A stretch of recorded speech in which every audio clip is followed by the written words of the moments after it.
to another edition of Positive Chats. I am here with Mike Pegg, Director of the Positive Approach, similar name to Renter Positive. I have a small hope that I influenced the name in some way. Is that true? Of course. Oh, thank you very much. I'm very glad of that. You've helped me very much over the years. Tell me what the Positive Approach, what you guys are up to. Okay, well, my work is really based on helping people to be positive, do positive work, help to build a positive planet. That's what it's about. What that means is helping people to build on their strengths and achieve their picture of success. It means helping super teams to have a very clear story, strategy and road to success. It means building cultures, positive cultures in which motivated people can achieve peak performance. It means us each using our talents to help other people to be their best and to plant seeds of hope for future generations. The way that works in practice is that I work as a mentor. I work with people and help them to look at what their strengths are and what their picture of success is. In every kind of session we start with, what's your person's picture of success? What do you want to achieve? And if you're working with peak performers, what's very interesting is, even if you're working with people in sports or business, you often start with what's their picture of success for their life. Yeah. You know, a bit like the classic old tombstone exercise and saying, you know, when you're 80 years old, looking back, what for you will mean you feel that you can die happy, that you've had a successful life. And there you've always got three themes coming out, which is I want positive relationships. If I want kids, this is what I want them to be saying about the childhood they had. This is what I want friends to be saying. It's about making a positive difference in the world, and it's about having positive memories, no regrets. And so what I try to do is to try to give them practical tools that they can use to build on their strengths and achieve those pictures of success. So that is a massive array of things to try and accomplish. And I remember those sessions, and I remember people who've never, like, I spy now, I prospect, i.e. just owned by another agency, no doubt. But with I Spy, they had never seen anything like this before. At the start, everyone was slightly bemused because this was a totally new approach. But everyone agreed that, you know, by the end of it, it was successful. That it had changed things, that it had improved. And certainly for me, when we use individual mentoring, how did you get started in this? Because I know you had an unusual way of getting into this. You didn't immediately start a company like this. You had an unusual way in. Yeah, I mean, I was very lucky because I was no good at school. So therefore I could stay home and learn. Yeah. Yeah? So the classic thing is if you have to learn by your own initiative, you learn to be self-managing and be creative. Yeah. If you learn in an institution, by and large, you learn to repeat the answers that are rewarded. Yeah. So I was very fortunate of not being very good at school. Yeah. And so therefore could stay at home all day, read, learn, and so on. I left school at 15 and worked in a factory for 6 years on a machine. And that was interesting, because I was useless at it.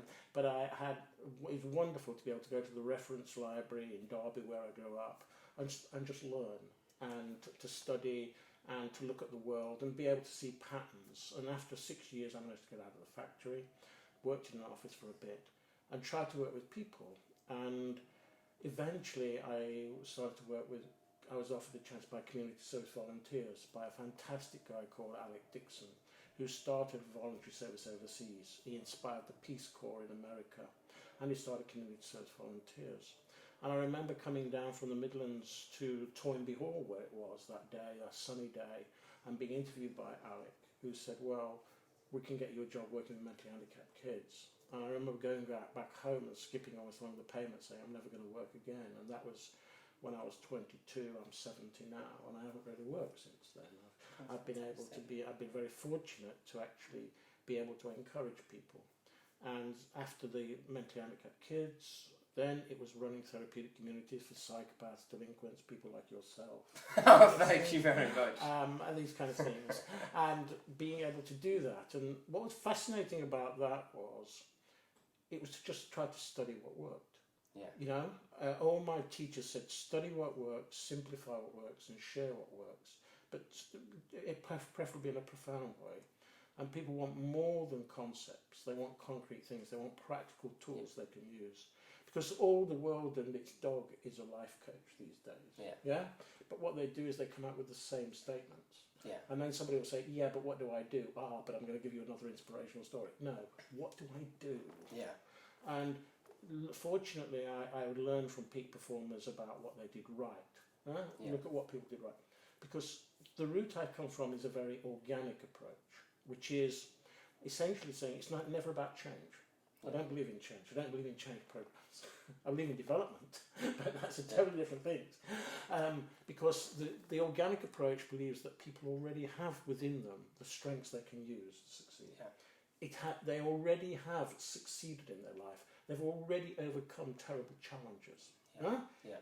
And all they have to do is to build on their strengths, follow their successful patterns, and have a few skills in order to achieve success.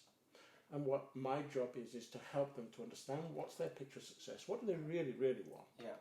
And bearing that in mind, whether it's an individual or a team. So when studying super teams, as you know, what we do is spend a long time looking at what's the picture of success. Yeah. What is the what? Because we all know the theory about teams. Yeah. It's very simple. You just have to have implement the right strategy with the right people in the right way. It's very simple. Yeah? Mm-hmm. But what the important thing is to make sure you know what mountain you're climbing, why you're climbing it, and when you're going to reach the summit. The only problem for most organisations is they're trying to more efficiently climb the wrong mountain. That's all.